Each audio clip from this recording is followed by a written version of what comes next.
Did y'all want a Scion update?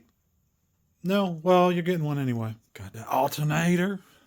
Got that throttle body mounted. Got that core support off. So the mangled core support is right here. Finally got that engine mount in. That was a test of my patience. I probably shortened my life putting that bad boy in, but it's in. So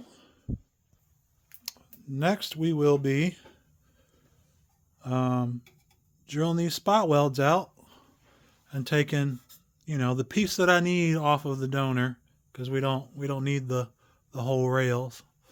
So we'll be zipping those out so they can go in this spot. This is flat. This is bent. So I got to figure out where that's supposed to be.